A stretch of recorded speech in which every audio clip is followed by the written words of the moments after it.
Hello friends, तो आ चुके हैं जीके जीएस के एक और नए ऑब्जेक्टिव क्वेश्चन के वीडियो को लेकर, जिसका टॉपिक है भारत के स्वतंत्रता संग्राम और ये नोट नंबर 9 है। तो बढ़ते हैं आज के पहले प्रश्न की ओर। तो आज का पहला प्रश्न है, भारत के संविधान के परिप्रेक्ष्य में दिए गए कथनों में से असंगत कथन को चिन्हित करें। तो इसका सही आंसर है, यह एक वैधानिक दस्तावेज नहीं है। यह एक वैधानिक दस्तावेज नहीं है। तो बढ़ते हैं अगले प्रश्न की ओर। तो अगला प्रश्न है, भारत कब एक संप्रभु गणराज्य बना था? तो इसका सही आंसर है 26 जनवरी 1950। 26 जनवरी 1950। तो बढ़ते आगे। तो अगला प्रश्न है, भारत के अंतिम गवर्नर जनरल कौन थे? तो यहाँ पर सारे ऑप्शन गलत हैं। मैं बता दूं, भारत का अंतिम गवर्नर जनरल लॉर्ड कैनिंग था।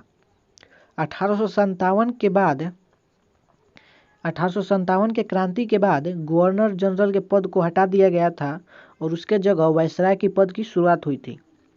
और अंतिम वायसराय लॉर्ड माउंटबेटन था।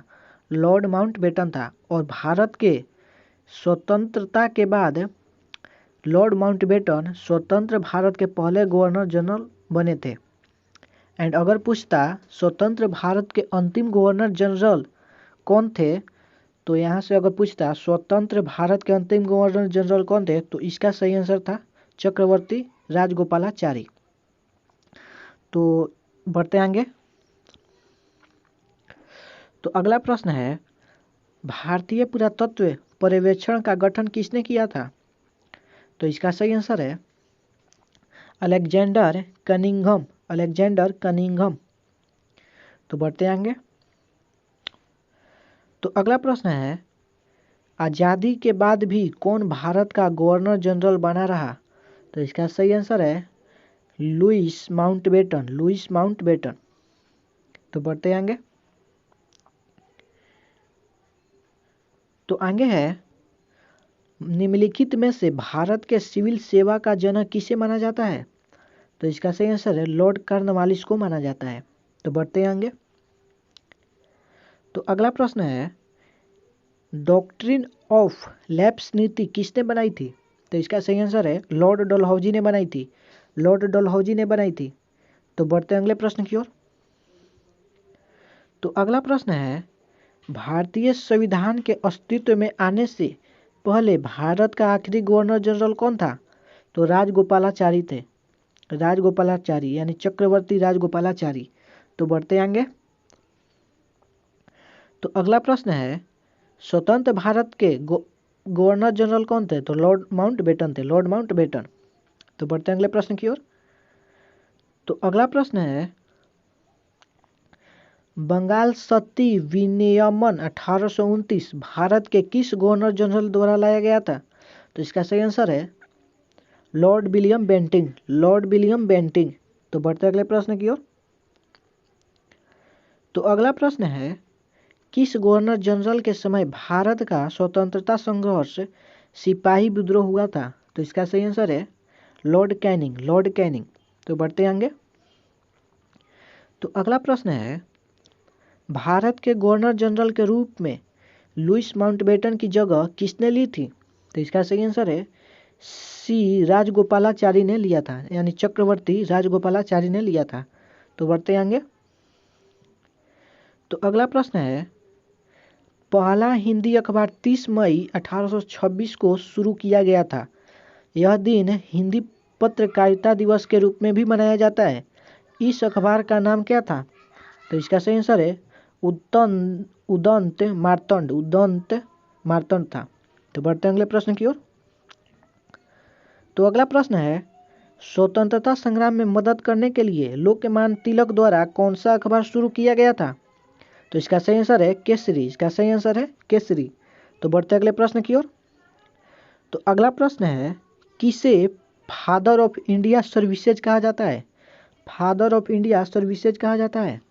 तो इसका सही आंसर है सरदार वल्लभ भाई पटेल को। सरदार वल्लभ भाई पटेल को। तो बढ़ते आगे। तो अगला प्रश्न है, भारतीय स्वतंत्रता के दौरान समाचार पत्र यंग इंडिया को किसके द्वारा प्रकाशित किया गया था? तो इसका सही आंसर है महात्मा गांधी के द्वारा प्रकाशित किया गया था। तो बढ़ते हैं अगले प्रश्न की ओर। तो अगला प्रश्न है, महात्मा गांधी को दक्षिण अफ्रीका में एम्बुलेंस सेवाओं में उनके योगदान के लिए अंग्रेजों के कैसर-ए-हिंद पदक से किसने सम्मानित किया था? तो इसका सही आंसर है लॉर्ड हार्डिंग। तो बढ़ते अगले प्रश्न की ओर। तो अगला प्रश्न है, वह व्यक्ति जिसे गुरुदेव के नाम से जाना जाता था वो कौन थे? तो इसका सही आंसर है रविन्द्रनाथ टैगोर को गुरुदेव के नाम से जाना जाता था। तो बढ़ते हैं अगले प्रश्न की ओर। तो अगला प्रश्न है, रविन्द्रनाथ टैगोर को गुरुदेव की उपाधि किसने दी थी? तो इसका सही आंसर है महात्मा गांधी। तो बढ़ते अगले प्रश्न की ओर। तो अगला प्रश्न है, गांधी जी को ब्रिटिश ने कौन सी उपाधि प्रदान की थी जो उनके द्वारा त्याग दी गई थी? तो कैसर-ए-हिंद। तो बढ़ते अगले प्रश्न की ओर। तो अगला प्रश्न है, भारत की आज़ादी के लड़ाई के दौरान करो या मरो का नारा किसने दिया था? तो महात्मा गांधी ने दिया था। तो बढ़ते अगले प्रश्न की ओर।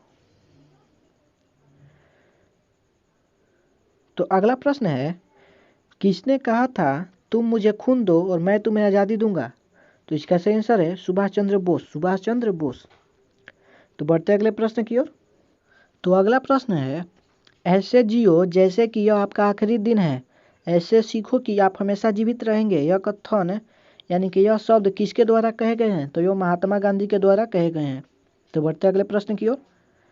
एंड अगला प्रश्न है, बिस्मार्क ऑफ इंडिया किसे कहा जाता है? तो सरदार वल्लभ भाई पटेल को कहा जाता है, यानी वल्लभ भाई पटेल को। तो बढ़ते अगले प्रश्न की ओर। एंड आज का अंतिम प्रश्न। तो अंतिम प्रश्न है, सहिष्णुता के अभ्यास में उसका दुश्मन ही उसका सबसे अच्छा शिक्षक होता है। यह शब्द किसने कहे थे? तो यह शब्द दलाई लामा ने कहे थे, यानी कि डी नंबर इसका आंसर है। तो आज के लिए इतना ही। तो मिलते हैं इसी तरह के एक और नए वीडियो के साथ बहुत ही जल्द। तब तक के लिए बाय बाय।